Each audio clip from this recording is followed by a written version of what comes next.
ఇక నుంచి ఆంధ్రప్రదేశ్లో అత్యాధునిక టెక్నాలజీతో కూడిన రహదారులు అయితే వేయబోతున్నారు. డెన్మార్క్ ఆస్ఫాల్ట్ టెక్నాలజీతో ఈ రోడ్లు అయితే వేయబోతున్నారు.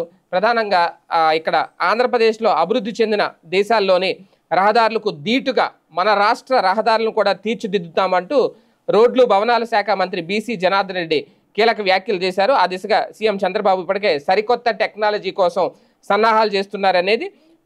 డానిష్ ఆస్ఫాల్ట్ రీఇన్ఫోర్సింగ్ టెక్నాలజీతో రూపొందించే ఆధునిక రోడ్ల నిర్మాణం రాష్ట్రంలోనే ఇప్పుడు తొలిసారిగా జరగబోతుందట.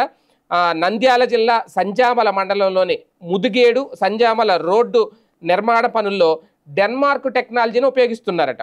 ఈ పనుల ప్రారంభం కార్యక్రమానికి మంత్రితో పాటు డెన్మార్క్ సంస్థ ప్రతినిధులు మైకేల్ డేవిల్ అలాగే జోష్ సెబాస్టియన్ హాజరయ్యారు. నూతన టెక్నాలజీతో నిర్మిస్తున్న ఈ రహదారిని మంత్రి పరిశీలించారు.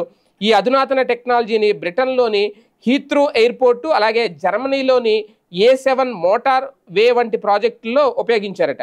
ఈ టెక్నాలజీ రోడ్లకు కిలోమీటర్కు 28 లక్షలు ఖర్చు అవుద్దట. 10 ఏళ్లకు పైగా రహదారి దెబ్బతినే అవకాశమే ఉండదట. ఈ ప్రయోగం విజయవంతమైతే రాష్ట్ర వ్యాప్తంగా ఇదే తరహా రోడ్లు నిర్మిస్తారట. ప్రకృతి వైపరీత్యాలను సైతం ఈ తరహా రహదారులు తట్టుకొని దీర్ఘకాలం మన్నికగా ఉంటాయనేది. అస్సాం అలాగే గుజరాత్ వంటి ప్రాంతాల్లో నిరంతరం వర్షాలు పడుతున్న ఈ టెక్నాలజీతో వేసిన రోడ్లు చెక్కి చెదరలేదు అనేది. అయితే ఒకటి ఇక్కడ జర్మనీలో A7 మోటార్ వే వంటి ప్రాజెక్టుల్లోనూ అలాగే బ్రిటన్లోని హీత్రూ ఎయిర్పోర్ట్లోనూ ఈ తరహా టెక్నాలజీతో కూడిన రోడ్లు వేశారు అనేది. కాకపోతే మన ఆంధ్రప్రదేశ్లో ఏంటి అంటే ఎక్కువ పంట కాలవలు అటు ఇటు నదులు ఇలాగ ప్రవహించే దారుల్లో ఉండే రోడ్లు త్వరగా కుంగిపోయే అవకాశం ఉంటుంది.